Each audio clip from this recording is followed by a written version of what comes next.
If your finance team spends more time finding data than using it, if there's one entity here and one there and one here and one there, if scaling your business feels like starting over, you need the Intuit ERP. Intuit Enterprise Suite is the AI-native ERP solution that's powerful, painless, and proven. Learn more at intuit.com/ERP. We spend hours deciding what to buy, but there's a split-second decision that can make or break a sale. Do you have the trust to hit buy now? Agentic commerce is testing that moment more than ever.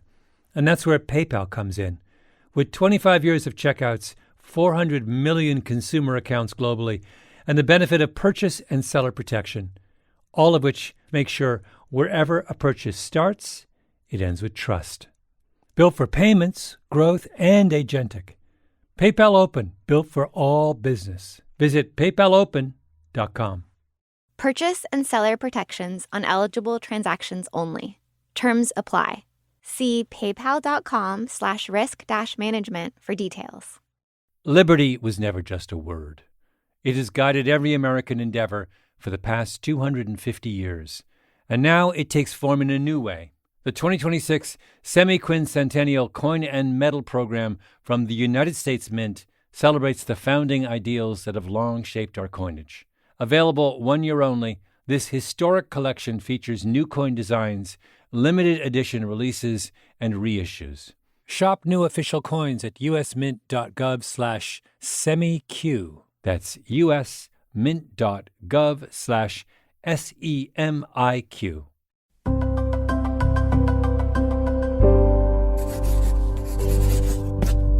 Pushkin.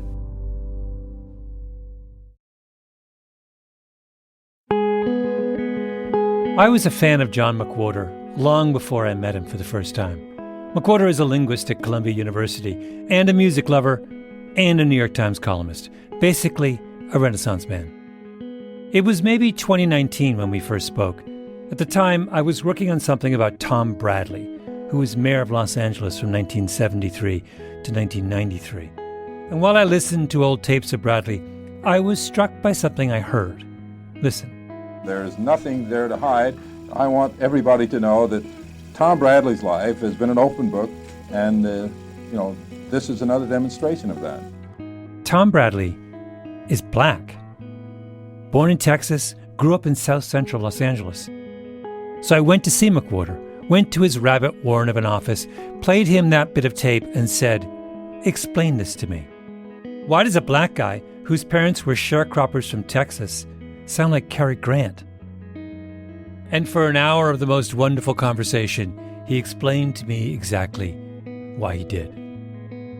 Fast forward a few years, I was doing our series on the 1936 Olympics, and I got obsessed with Dorothy Thompson, who was one of the most important journalists in the world in the 1930s. And I heard some old tapes of her, and she sounded like she was the Duchess of York. Only, do you know where she grew up? Buffalo. So who do I go to see to explain how people from Buffalo end up sounding like English royalty? You guessed it, John McWhorter. My point is that there is a certain kind of question about language, about race, about why we speak the way we speak, for which the only answer is, let's call up John McWhorter. I love John McWhorter. And when he said he had a new book coming out called Pronoun Trouble, I asked him, could I interview you about it? And lucky for me, he said yes. My name is Malcolm Gladwell. This is Revisionist History, my podcast about things overlooked and misunderstood. In this episode, we're going to run the conversation I had with John McWhorter this spring at the 92nd Street Y, which was delightful. I did this interview with John right after finishing up the Joe Rogan episode of Revisionist History. If you listen to it, you'll know that I spent a lot of time talking about how to properly interview someone, how hard it is, and how Joe Rogan could learn a lot from someone like Oprah. And that episode was very much on my mind as I was interviewing McWhorter, because I was thinking, am I going to measure up? Where do I land on the Oprah-Joe Rogan continuum? I'll let you be the judge of that. Although I will say, this is not exactly a fair test. The degree of difficulty with interviewing someone as charming as John McWhorter is very, very low. Hello, everyone. Thanks for coming. John, thank you for agreeing to join us tonight. Malcolm, thank you for having me. No, I was thinking back when I first met you, and I think I called you up or went to see you because I was doing something on the first Black mayor of Los Angeles, Tom Bradley. Yeah, it was Tom Bradley, that's right. Yeah. And I was listening to tapes of him speaking, and he sounded like the whitest guy I could imagine. And I was trying to figure out why. He sounded like a Disney announcer. Yeah. Like a Disney announcer. Yeah. And you tell me a little, before we even get into this, it was so much fun, your answer. Explain to me why that would be so.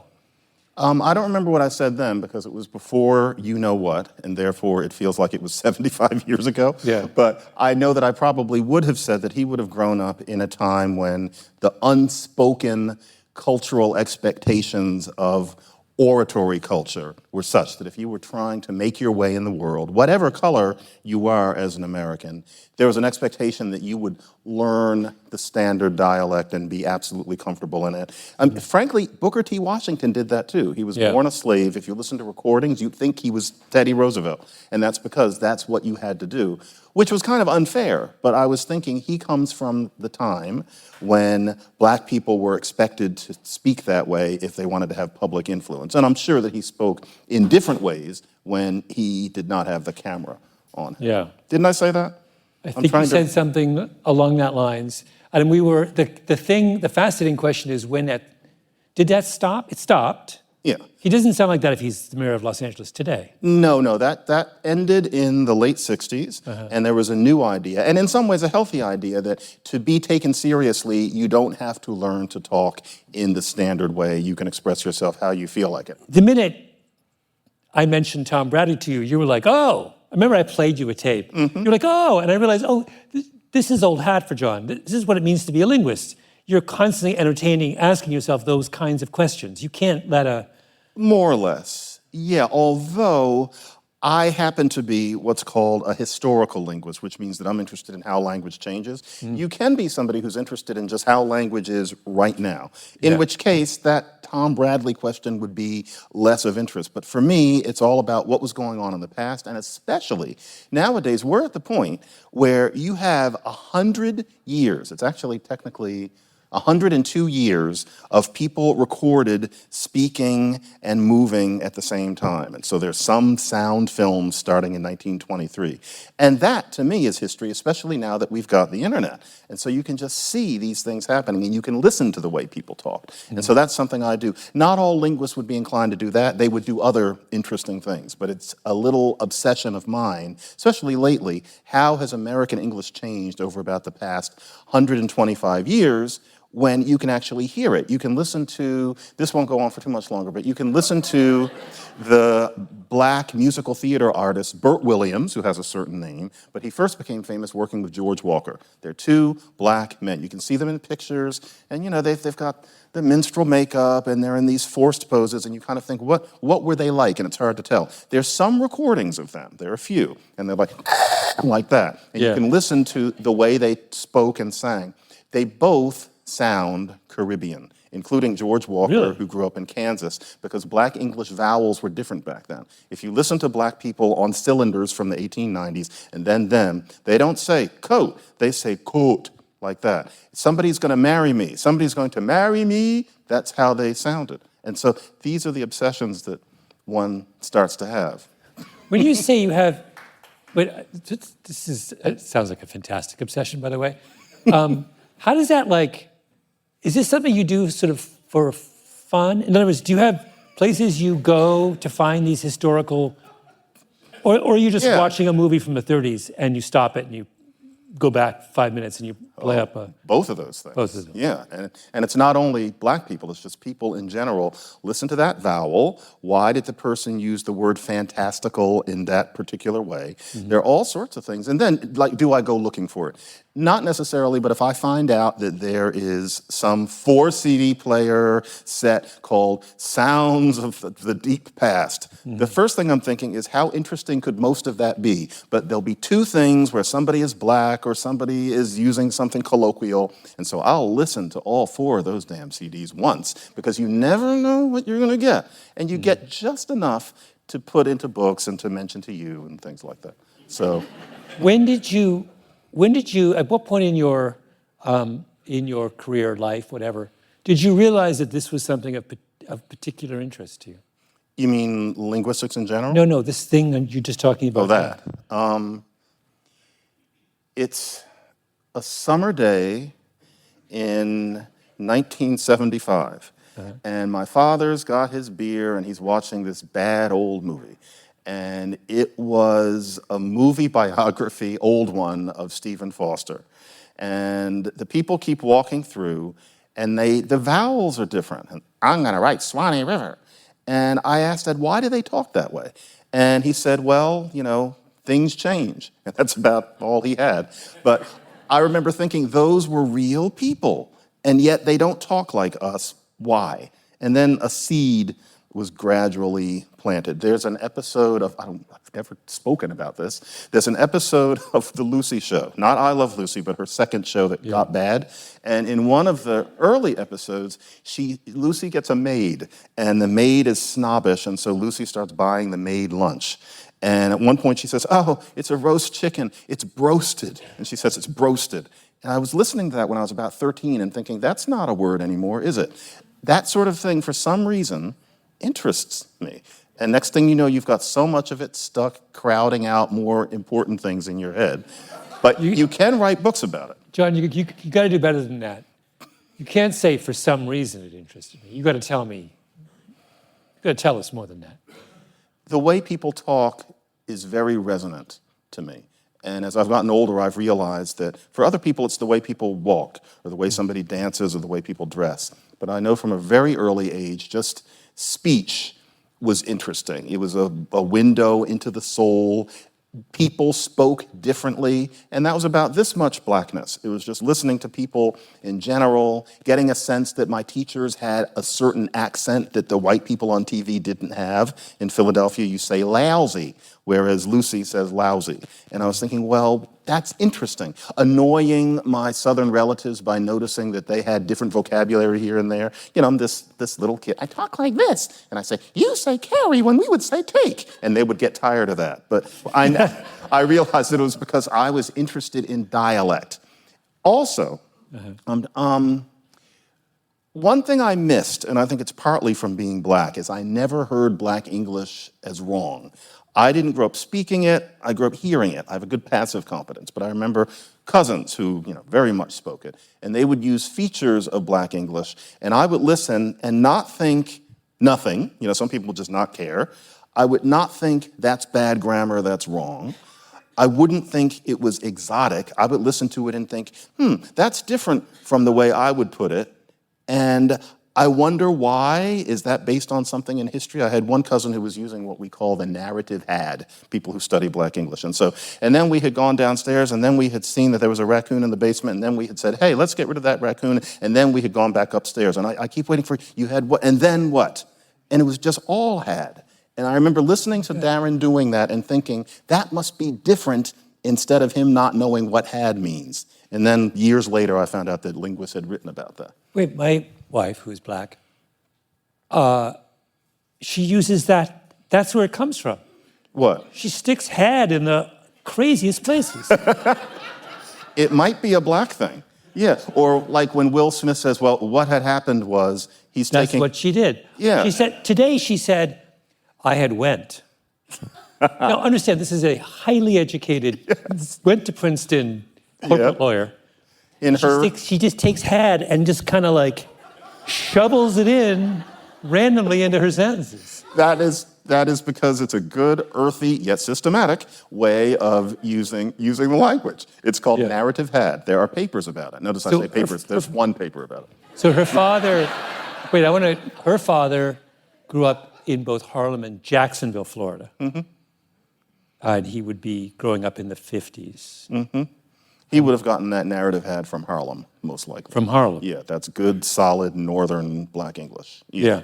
Now, you said something earlier that you didn't speak Black English growing up. Why not? That's deep, Malcolm, actually. That gets into my parents and what they were like. And so plenty of Black family speaking the dialect fluently. Mount Airy in Philadelphia was a very integrated neighborhood. The Black people in the neighborhood had become middle class from mostly being working class. So there was plenty of Black English spoken in the neighborhood. Close friends of mine spoke it. My mother grew up speaking Southern Black English, but switched to a kind of generalized suburban Northern when she moved to Philadelphia. My father spoke Philadelphia Black English, but, and this is something I really have only wrapped my head around over the past about year, really thinking about it. They were not inclined to use their vernacular around their kids. They didn't speak it to us. I remember thinking, Mom gets on the phone with her relatives and all of a sudden there's this other way she has of speaking. I was trying to wrap my head around it. Whereas, to tell you the truth, most Black moms would have spoken that way, at least some, to their kids as well. And the truth is, both of my parents tried their best. They were both brilliant people. They provided a materially great existence. But they were both very closed-off people in general. And that played out in terms of dialect. Then also, my sister talks exactly like me. If I have a weird voice, there's one other person. It's my sister who's 4 years younger, and she sounds just like this. So it was both of us. And I find myself thinking sometimes, we both do that, but also I'm not an imitator. You know, as much as I love other languages and trying to learn them and never doing it as well as I'd like to. Holly, my sister, went to Spelman and came back with this new repertoire. All of a sudden, she could switch. She had a kind of Black English. She had the cadence.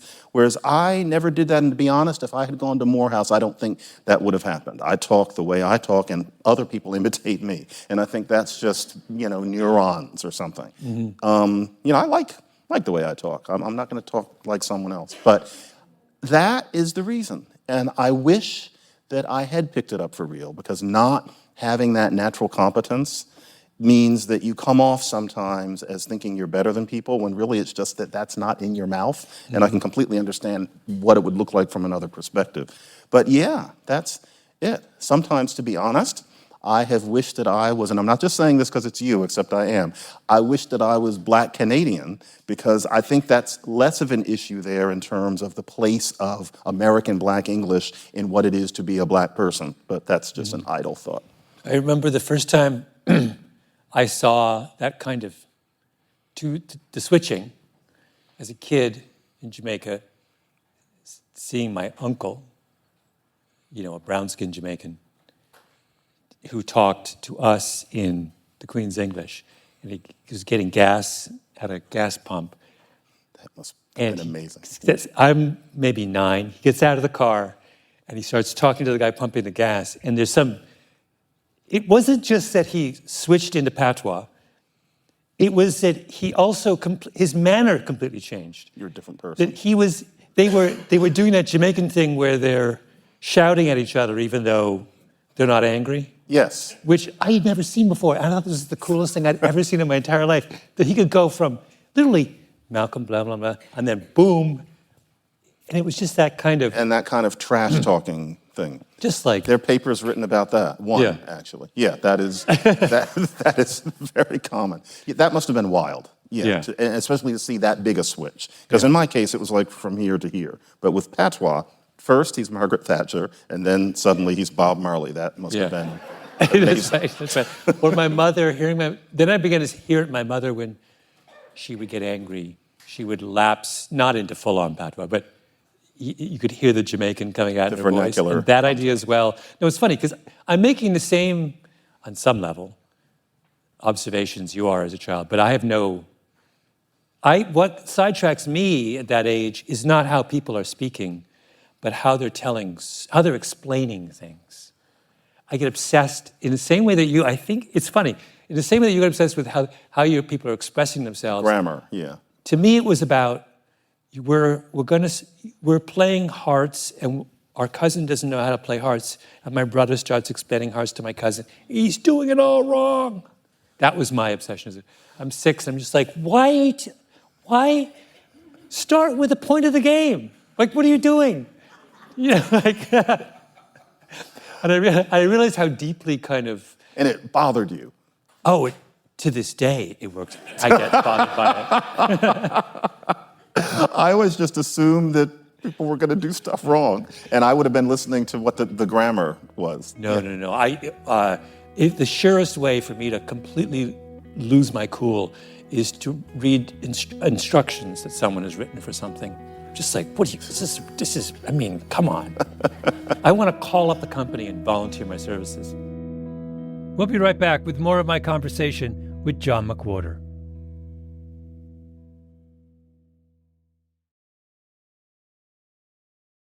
If your finance team spends more time finding data than using it, if there's one entity here and one there and one here and one there, if scaling your business feels like starting over, you need the Intuit ERP. Intuit Enterprise Suite is the AI-native ERP solution that's powerful, painless, and proven.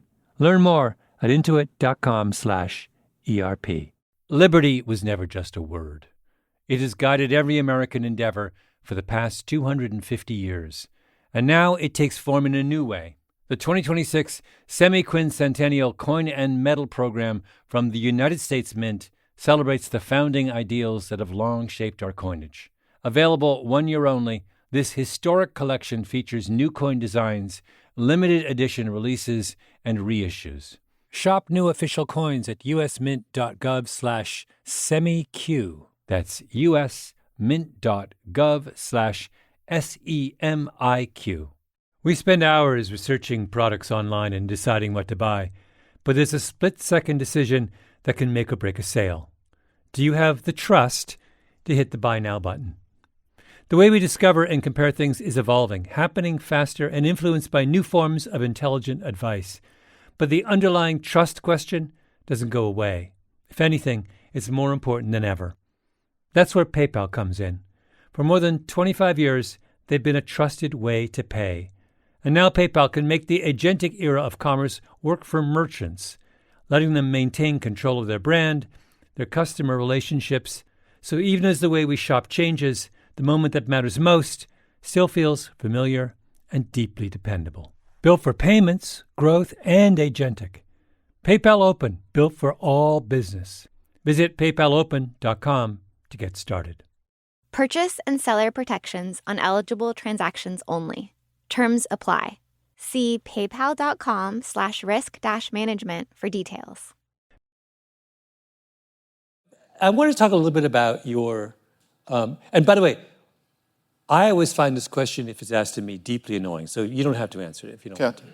But I wanted to talk about your kind of place in the culture right now, which is really interesting to me. And I have a grand, unified John McWhorter theory. I want to hear this, because I don't.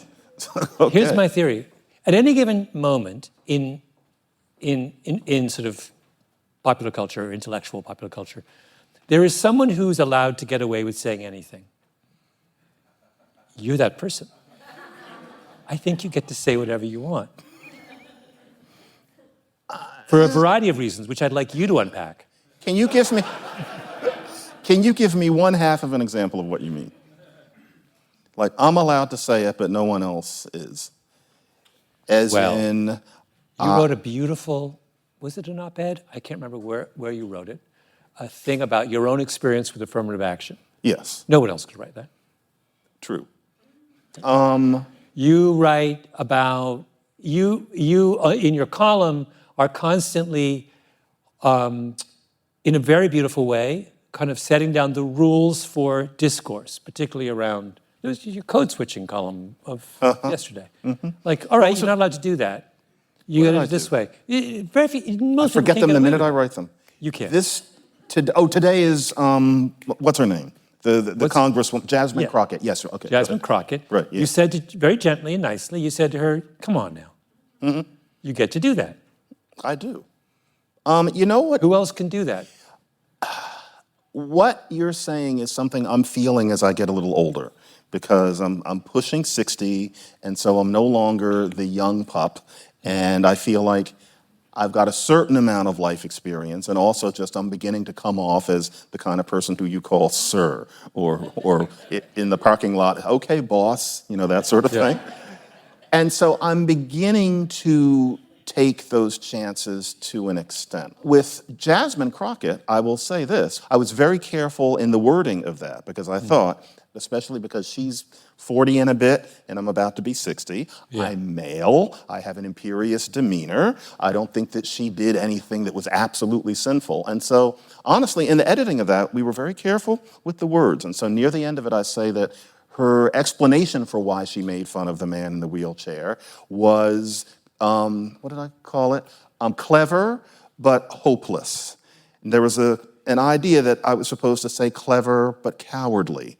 And I said, no, that's too mean. I don't want to call her a coward. I want to say that the explanation just doesn't work. So I think part of it, but the fact that I wrote that at all, I don't know if I would have written that one 20 years ago, or if I did, it would have been read as John just likes to criticize black people and he does that every week, when I actually do it very rarely. But I think what you're talking about is that I'm getting a little older and therefore feel like I can say things that I couldn't when I was Coleman Hughes's age, like 30, where if I would say things, even if I thought I was right, it would be, you're too young, how dare you? And I really felt at the time, I need to respect my elders. I would try very hard to do that. Especially in Black American culture, you don't sass your elders, you don't sass your parents. Well, now I'm my parents, and so I'm gonna start doing some constructive sassing. I think that's part of it. Part of it as well, I think there's other layers. Well, one is that as a linguist, as someone who pays as much attention to language as you do, you're better at it. I'm not, by which I mean that just the example you just gave on parsing the difference between cowardly and hopeless, that someone who was not as attuned to the nuances of language might have said cowardly with there's quite a dramatic difference in the way that would be perceived and read. Yeah. And you are professionally alert to those nuances, and that permits you a great deal more freedom. I think that most people dramatically underestimate how important word choice is and how acutely sensitive we are to the words that are used, particularly if they're directed at us. I want to talk about my favorite chapter in the book. What's the favorite? It's the chapter about you. Thank you for it not being about they and them. Okay, you, yeah. That was the one that was the funnest to write. It is. So just to explain briefly to everyone the structure of the book. The book it's not just a book about they. I mean, I think there already is a book just about they. I couldn't have sustained anyone's attention for that long. It's each pronoun. So there's I, there's you, there's he, she, it, there's we, and there's they. So that's 7 chapters. Notice that it's compact. And the idea is to give the history of each one of those little words and then to discuss some controversy that is connected with them. We kind of resist controversy. That chapter was a challenge because I was thinking nobody fights over we, but I got a chapter out of it anyway. But that was the point. And of course, when I was writing it in 2023 on a sun porch upstate, I was thinking, happy linguistic pronouns, because the book before this was called Woke Racism, and it was a bourbon-fueled, angry little screed that needed to be written in 2020. But it's this book where I'm screaming on every page, and books like that are not fun to write. So after that was over, I thought, I want to do one of the happy language books. And I thought, what about the pronouns? The last thing I was thinking was all of this debate we're having now about trans identity, et cetera. I was just writing about pronouns. So the book has fallen into a different atmosphere than I was expecting. But really, it's just me enjoying pronouns like in 9 Nasty Words I enjoyed profanity. That's what this book is. But you, so tell us the problem with you. You is a problem. I don't mean that you all are a problem. There was some Black English, too. We will get there. That was silly. That was the problem. So it used to be, yeah, exactly. Thou, Malcolm, as opposed to you in the audience. That's how English is supposed to be. Thou art sitting in a chair. You are sitting, to be honest with the lighting, I can't tell what you're sitting in, but I presume they are chairs. And so, thou and you, you're supposed to have singular and and then a plural one. In early Middle English and before, there was a dual. So if it's just you two, then it was yeet. And so thou, yeet, and you. And then they had case forms. Thou, if it's subject, thee, if it's an object. You was the object form, ye was the subject form, like hear ye. And then yeet didn't do that. But the possessive of yeet, if you wanted to say you two's book, ink book. Get that? And so, got it wrong. No, ink was the object form. Yeet and then ink. So I've done it all for you two, my children. I've done it all for ink. Inker was the possessive. So you had all of these you forms, and everything's chugging along. And today all we have is you. Not even ye and you, just you. Thou is gone, no thee, just you. It all just falls away. Thou is the one we missed. It's like it had a disease. Yeah. Thou is the one we missed. We need thou. We need thou. We need it back right now. But we can't do it. No, let's convince us about why we need to have thou back. Well, if you think about it, if you're going from English to almost any language you're likely to learn, notice the first thing you learn is that there's something like tu, and then there's some plural form. You never learn that the word for you is the same both in the singular, if there's a chart in front of you, the singular and the plural. That's not how languages work. And so all over Europe, this is preserved, this difference is preserved. There are different spheres of influence that it has in different languages and at different times, but if it's Russian, it's supposed to be ты and вы. You don't have вы used for everything, you don't have ты used for everything. English is different in that way. English is a very odd language in certain corners of its being. And to tell the truth, it's obscure. We need a singular versus a plural form, and we try to create a plural form by saying y'all or yous or yins, and we're told that that's just funny, it's just slang, it smells like fish or bubblegum or marijuana. It's not a real word. And yet all we're trying to do is be a normal language. No, but so what's your preference here? There's two parallel strands of argument here, and I want to figure out which side you're on. So you originally is the plural, thou is the singular. What has happened is that you has come to encompass both, but we've developed these colloquial forms, y'all, etc., to take up the plural position, and we've moved you to the singular. Do you think you should remain the singular, or should you be moved back into the plural position? Take a stand. I'd like to see thou come back. I think we need thou. There was nothing wrong with it. It's just like German du. We need thou. The problem is that thou sounds antique. Thou sounds like somebody in a periwig who's about to die of yellow fever because it's so far back. But if we bring in you, then we have to accept y'all as legitimate. Or use. Or you guys, or use. And that's really tough too because of the aforesaid odors of those words. I was thinking of, so if someone wrote the hymn, How Great Thou Art Today, it would be How Great You Are. How great you are. Then sings my soul, it's not as good. my Savior God to thee, how great you are. How great you are. It doesn't work. That was great for art. Yeah, but art thou. But it would be hard to use out on the street. I think, do I say it in the book? No, that was about something else. You could not say thou naked. It wouldn't seem quite right. It was. You have to use you. But no, you've said there's problems with both positions. But come on, you're not answering my question. Trying. If I make you language czar, and you get to push you to the singular or plural position and either reinstate thou or establish use and y'all, which move are you making? If I were the czar, like if I could do an executive order, I would.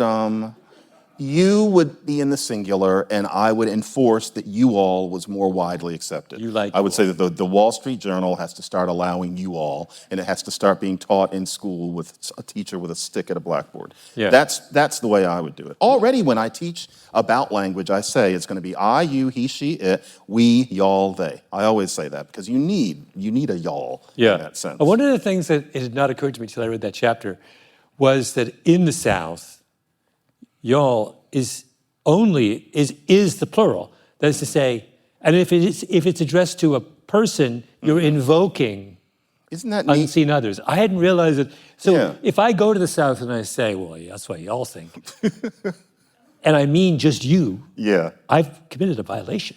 Yeah, because they don't use it to mean the singular. But when they say it's one person, you're at a 7-Eleven, and somebody says, y'all come back, that doesn't mean y'all, that one person You and right your there. friends. It means it's implying that there's somebody out there in the car or something, which is the following. Yeah. It's a politeness strategy. So with tu and vous, you can address a single person as vous, as if they're two people, and so you're not hitting the person like this. If you say y'all come back now, you're kind of saying vous come back now. You're taking away the directness. To say you one individual, I hope you come back and buy another Slim Jim. That's Yeah. a little direct, as opposed to y'all come back. It's a very courtly thing, that y'all. I want to go back to something. You said, well, we need to distinguish between the plural and singular you. Be But nice. what problem does it create for us when we can't? Well, Is it just a lack of specificity? it's just that you need to pause and clean something up. And you'd rather not have to. Imagine never having to say, I don't mean you all, I mean just you. Or I mean just you, not you all over there.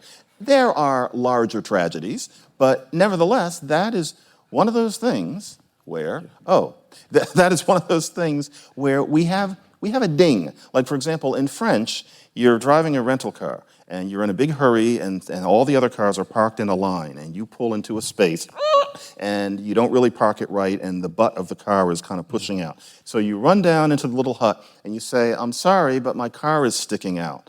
There's no way to put it that way in French. Nothing can stick out. You can say, I didn't park properly. You can say that the row is uneven. But if you try to say, the car is sticking out and I'm sorry, they don't have it. Now, does that mean that it's hard to be French? I doubt it. But it would be nice if they had that word. It would be nice if we had a thou, or if we could use y'all in the same way. Yeah. So What I would like to see is the country divided on this question.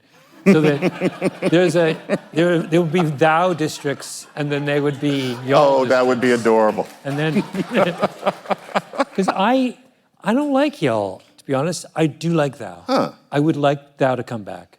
Thou. Thou art. Thou art. Thou art reading.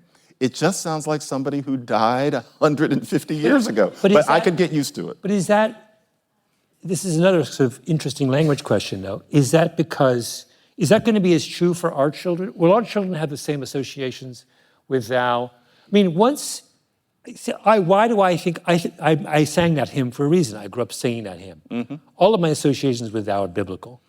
If we move into a world in which people's association with religious practice is vanishing, then doesn't that free us up to go back and pick up a lot of that stuff? It's possible. It's funny you say religious, because I forgot something, which is that I went to a Quaker school, Friends Select in Philadelphia in the late 70s. And back then, there was the last cohort of teachers, Quaker teachers, who were still using thee and thy, and in natural speech, the ones who were super Quaker, as in dressing Quaker. And I remember there was this one teacher who would come and look at your paper and say, don't forget to put thy name on thy paper. And he meant it straight. He didn't mean it ironically. And part of why I don't like thou, and I never thought about this. You're making me think about a lot of things I haven't thought about. Because one day he decided to take a long trip in a canoe, and he happily, pulled out into the Delaware River and, was talking about when he was going to come back, and no one ever saw that man again. And I must admit that I associate thou with that man. And that is much too arbitrary.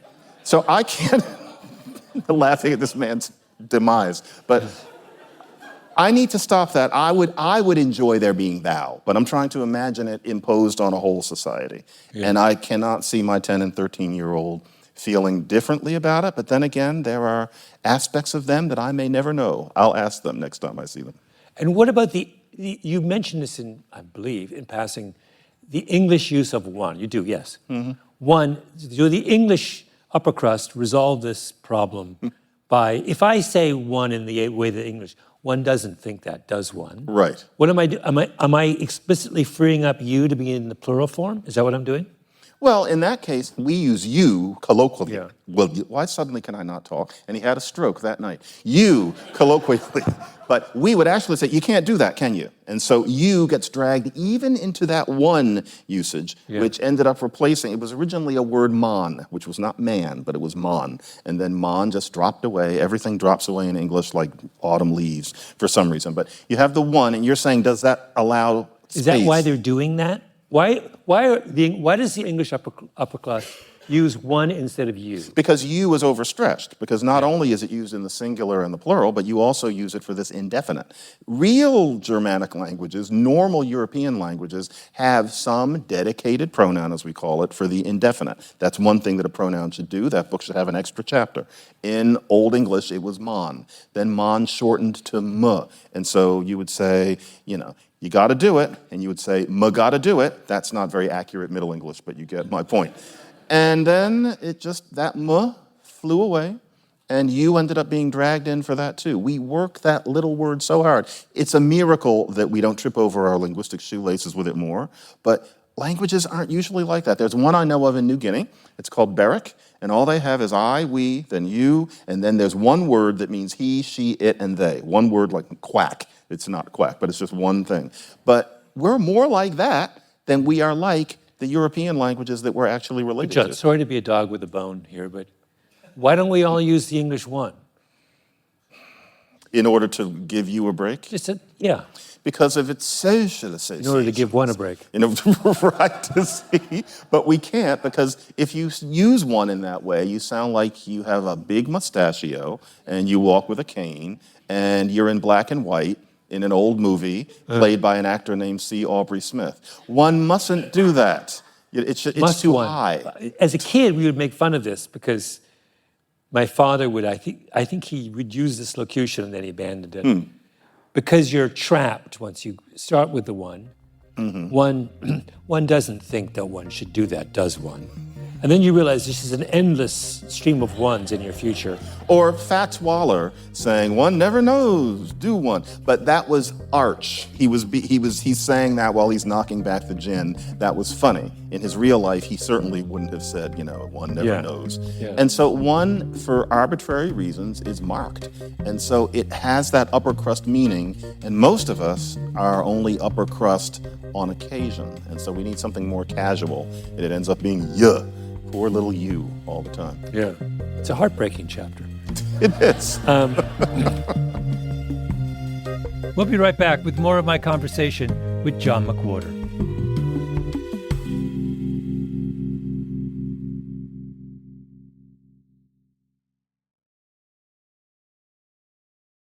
If your finance team spends more time finding data than using it, if there's one entity here and one there and one here and one there, if scaling your business feels like starting over, you need the Intuit ERP. Intuit Enterprise Suite is the AI-native ERP solution that's powerful, painless, and proven.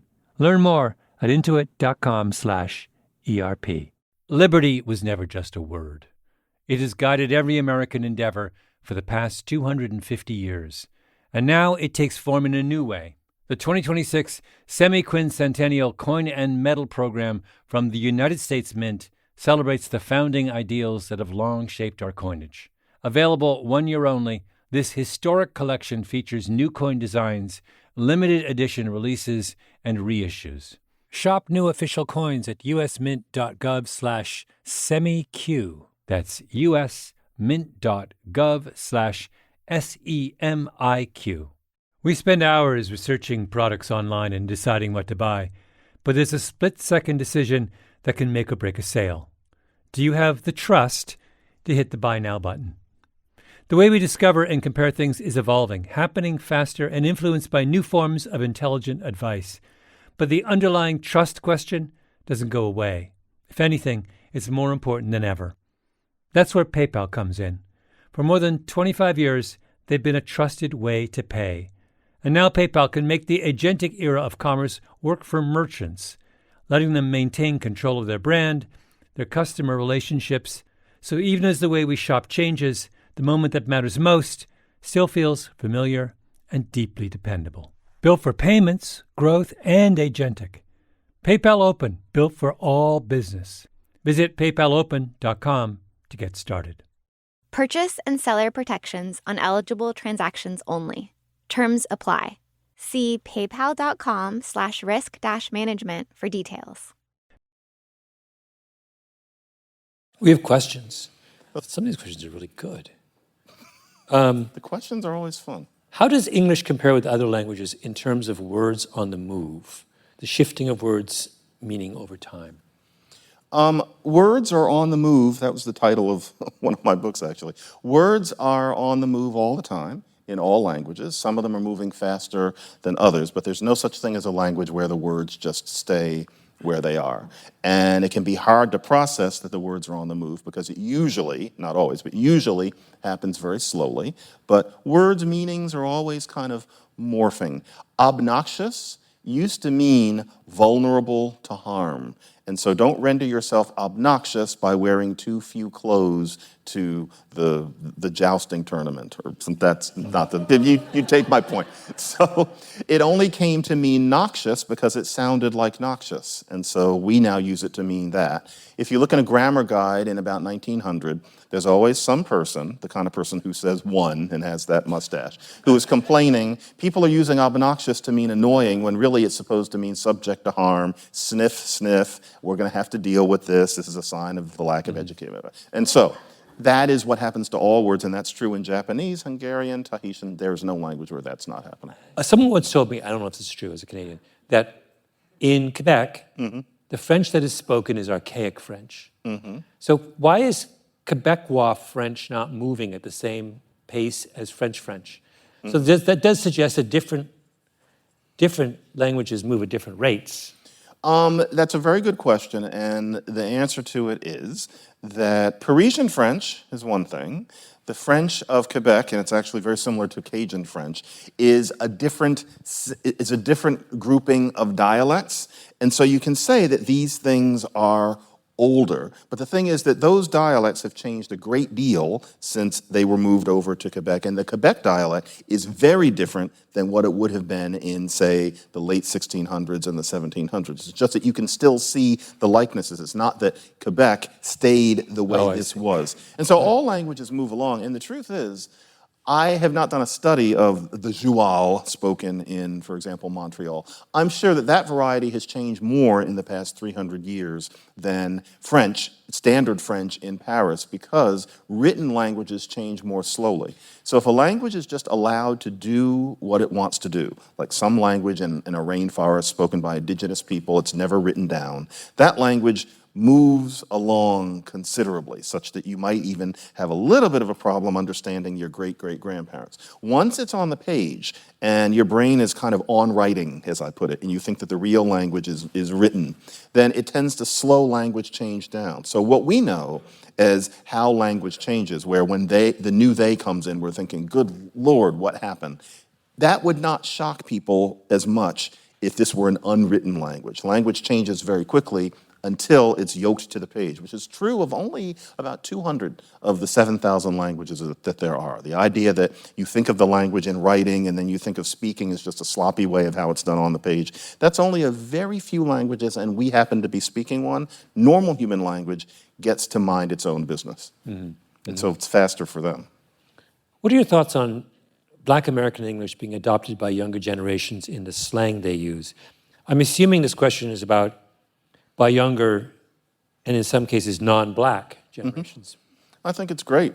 And I know that there is a strain of thought that says that non-Black people are stealing Black English features and appropriating them, and that there should be a line. But for one, there could never be that line. That line couldn't happen, especially with the mainstreaming of hip-hop. And it's getting to the point where you can be a thoroughly mature person and not really remember when rap was listened to by basically all kids. That happened really in the 90s. But once you've got that, and you've got that music in people's ears, and just in general, I think that it's a sign that there is less of a color line than there used to be, and we all know that we still have work to do.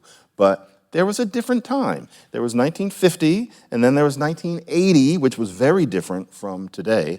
And I think that this business of supposing that non-black people aren't going to borrow what is probably the most vibrant slang in the United States.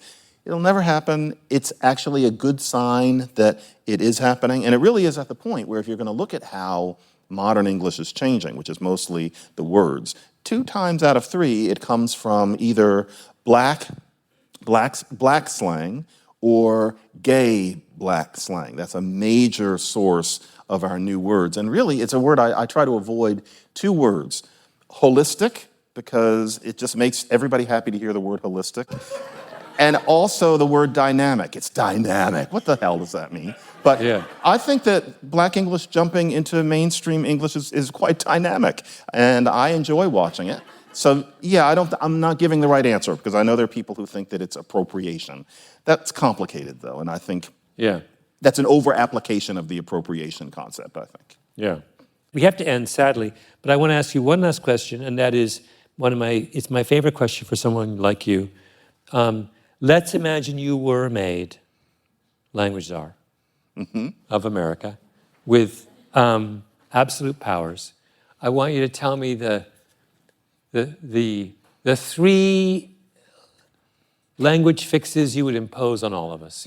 We've done you. We want you want y'all. We've given that to you. I want 3 new ones, and then we're done. I want people to stop saying it is what it is, because I find that the chilliest, most dismissive expression. That's got to stop. There's something pickier. You can't just walk into this room and start yelling. That's how the sentence should be. You can't simply walk into this. You can't just walk. But everybody says, you just can't walk into this room and start yelling. That is now ordinary American English, and I have no right to have any problem with it. But it's kind of like you wanting the order in the Monopoly directions. It doesn't make any sense. It's you can't just walk in, but people say just can't all the time. There was an episode of The Lucy Show where somebody did it, and so I know that it's not new. But it hurts me. And then, let's see what else. This is one that I didn't like when I started hearing it in the 90s. Yeah, people say when they're having a conversation. They'll say, oh, yeah, but they also make it in an orange color. You're trying to say something. They say, yeah, and it sounds pushy to me, kind of like, you shut up. And that's not what they mean, but to me, it's just what do they mean? One yeah would do. What they're trying to do is take their turn in the conversation, and they say, yeah, in the same way that now both you and I probably use exclamation points in our emails when we're not exclaiming anything. It's kind of, be there in a second, ging! And so that has become, and so now if you want to really exclaim, if you want to say something like, the tangerine is the best flavor, then you have to use 2 exclamation points. Yeah. So yeah is kind of long for what used to be just yeah, but it's just this kind of natural, it's kind of like, sections of DNA replicating. Yeah. And so that was a weird analogy, but yeah. No one uses more exclamation points in email than me. You know this. Are you really doing this? Oh my God! It's so excessive. Tangerine. It's to the point now where I think that with people I'm regularly corresponding with, if I only use 2, they'll think that I'm mad at them. And so, why is Malcolm so cold today? He's cut back to 2 exclamation. So I got to like 3 and 4. That's the way it is now. It's completely out of That's right. control. And all that is that you're being cheery and polite. Yeah. That was not the way we wrote emails 30 years ago, or even 20. But now I'm doing the exclamation points because I'm thinking if I just have a period, it makes it look like I'm angry. And that's how punctuation changes. Well, you might be, but you might well be angry, John. I have my days, but I would disguise it by using a meaningless exclamation point. All right, one last one for the road. So it was you just can't. It was yeah. And then there was what was the first thing? Is what it is. And it is what it is. People have got to stop that. So I would have those 3. And then maybe y'all. Is the correct response to it is what it is, it isn't what it is? Is that what? Yeah, but it isn't what it is. In this case. And see, you can't say that. And what they're really saying is stop. Yeah, it's kind of like, yeah. It's stop talking about that. Like it is what it is, and therefore there's no point in dwelling on it, and now let's talk about RFK Jr. or something. And what I wanted to talk about was the tangerine ice cream. So that's how that goes. John, this has been great fun. This is a wonderful book. You should all go and get it and give it to your friends as well. And thank you for joining us tonight. And thank you, John. Folks. Thank you, Malcolm. Thanks for listening.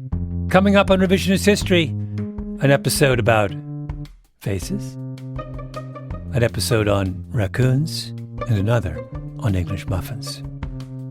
Revisionist History is produced by Nina Bird Lawrence, Lucy Sullivan, and Benedict Haffrey. Our editor is Karen Shakurji, mixed and mastered by Sarah Bruguer, engineered by Nina Bird Lawrence, original score and music by Luis Guerra. Our executive producer is Jacob Smith.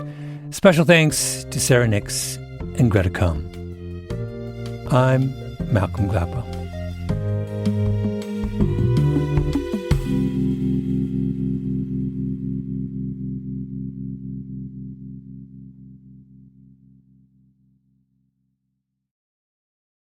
Liberty was never just a word. It has guided every American endeavor for the past 250 years. And now it takes form in a new way. The 2026 Semi-Quincentennial Coin and Medal Program from the United States Mint celebrates the founding ideals that have long shaped our coinage. Available 1 year only, this historic collection features new coin designs, limited edition releases, and reissues. Shop new official coins at usmint.gov/semiq. That's usmint.gov/SEMIQ. If your finance team spends more time finding data than using it, if there's one entity here and one there and one here and one there, if scaling your business feels like starting over, you need the Intuit ERP. Intuit Enterprise Suite is the AI-native ERP solution that's powerful, painless, and proven. Learn more at intuit.com/ERP. We spend hours deciding what to buy, but there's a split-second decision that can make or break a sale. Do you have the trust to hit buy now? Agentic commerce is testing that moment more than ever. And that's where PayPal comes in. With 25 years of checkouts, 400 million consumer accounts globally, and the benefit of purchase and seller protection, all of which make sure wherever a purchase starts, it ends with trust. Built for payments, growth, and agentic. PayPal Open, built for all business. Visit paypalopen.com. Purchase and seller protections on eligible transactions only. Terms apply. See paypal.com/risk-management for details.